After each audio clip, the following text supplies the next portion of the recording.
आपको बताएं कि पाकिस्तान का हर शहरी 2,80,000 रुपए का मकरूज हो गया। इक्तसादी सर्वे के मुताबिक मजमूई कर्ज 67,525 अरब रुपए हो गया है। मुल्की मुकामी कर्ज 43,432 अरब रुपए हो गया। इक्तसादी सर्वे रिपोर्ट की मजीद तफसीलात जानते हैं सजाद काजमी से। जी सजाद काजमी, बताइएगा माली साल 2024-25 के लिए वफाकी बजट कल पेश होगा। आवाम को किस शोबे में कितना रिलीफ मिलने का इम्कान है? देखिए, आज कौमी इक़्तिसादी सर्वे जो है वो लॉन्च किया गया है और उस हवाले से बताया गया कि रवां माली साल जो कि 30 जून को ख़त्म हो रहा है उसमें कितने अहदाफ जो है मीट अप किए गए हैं और कितने अहदाफ जो है शॉर्टफॉल उसमें आया है। बिलखुसूस लार्ज मैन्युफैक्चरिंग स्केल में काफ़ी हद तक मंदी देखने में आ रही है कि 2.3% का उसका जो है वो टारगेट सेट किया गया था, लेकिन 0.2% यानी कि वो ग्रो ही नहीं कर सका।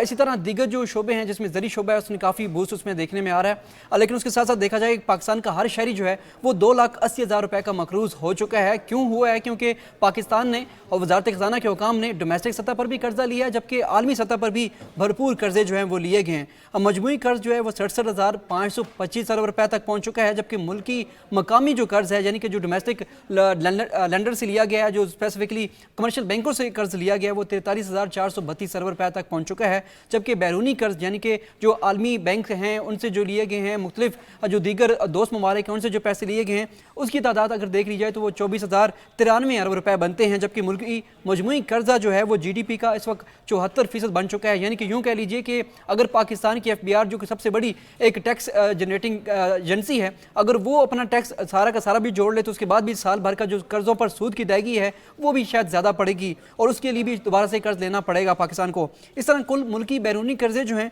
वो GDP का 28% तक पहुँच चुके हैं। जबकि रवां माली साल बरामदात का हजम जो है वो $25 अरब रहा है, जबकि इसी तरह जो दरामदात का हजम है वो $43 अरब जो है वो रिकॉर्ड किया गया है। यूँ कह लीजिए कि जो तजारती लेन देन है उसमें भी 17 अरब डॉलर का जो है हमें नुकसान हो रहा है। तो मजमूई तौर पर पाकिस्तान के जो माशी खदोखाल हैं वो काफ़ी हद तक जो है उसमें मजीद इस्लाहात की ज़रूरत बाकी है।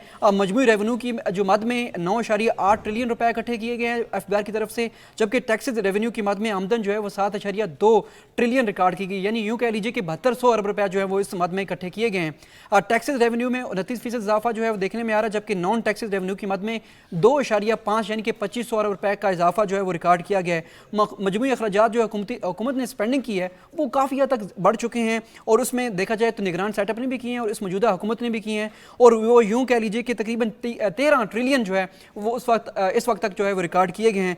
जारी अखराजात 12 ट्रिलियन है। अच्छा Sajjad Kazmi, current account deficit को अगर देखा जाए तो और जो मौजूदा सूरत हाल में जब तक टैक्स नेट में इजाफा नहीं किया जाता तो ये जो 2024-25 का बजट पेश होने जा रहा है, आपको क्या लगता है कि जो तनख्वाहदार तबका है या जो पहले टैक्स नेट में शामिल हैं उनके ऊपर ही मजीद बोझ बढ़ेगा जब तक टैक्स नेट जो है उसमें इजाफा नहीं होता? देखिए, यही सबसे बड़ी शराइत में शामिल है IMF की, जिसमें यह कहा गया था कि आपका पहले जो हदफ था 9,415 अरब यानी कि जो रवां माली साल का हदफ था FBR के लिए वो 9,415 अरब इकट्ठा करना था। उसमें यह शो किया गया कि अभी तक वो मीट अप किया जा रहा है, लेकिन ज़राए बताते हैं कि उसमें भी कुछ किसी हद तक शॉर्टफॉल है। अब जो नया टारगेट दिया जा रहा है IMF की तरफ से वो 13,000 अरब इकट्ठा करने का दिया जा रहा है, लेकिन वजारत ख़ज़ाना हुकाम ये कहते हैं कि हम 12,900 अरब तक जो है जाने की कोशिश करेंगे। उस हवाले से हम कोशिश करेंगे कि तमाम के तमाम जो एजेंसीज हैं उसके जो स्टेक होल्डर्स हैं, सूबे हैं, उनको ऑन बोर्ड लिया जाएगा। इसके साथ साथ जो इस वक्त बजट पेश किया जा रहा है वो 18,000 अरब से ज़ायद का है। यानी कि यूँ कह लीजिए कि तकरीबन हमारा इस बजट का 72% से ज़ायद जो है वो सिर्फ और सिर्फ सूद की अदायगियों पर जाएगा या सूद के हवाले से जो हमने पेमेंट ले रखी है उसके ऊपर जाएगा। तो पेंशन और तनख्वाहों की जो बात की जाए तो 10 से 15% इजाफा मुतवक्का है। पेंशन पिछली मरतबा 5% बढ़ी थी और इस मरतबा भी कोई ज़्यादा उसमें इजाफा जो रिकॉर्ड नहीं किया जा सकता। तो हम इसमें एक मजीद नई चीज़ जो है डाली जा रही है हुकूमत की तरफ से, वो ये है कि हम इस टैक्स जो पेंशन है इसको रिफॉर्म करें। रिफॉर्म इस तरह करें कि जो 60 साल की पहले रिटायरमेंट की मुद्दत थी उसको 20 साल का इजाफा दिया जाए और उसके बाद दोबारा जो है। सजाद काज़मी, आपने तफसीली तौर पर आगाह किया, आपका बहुत शुक्रिया।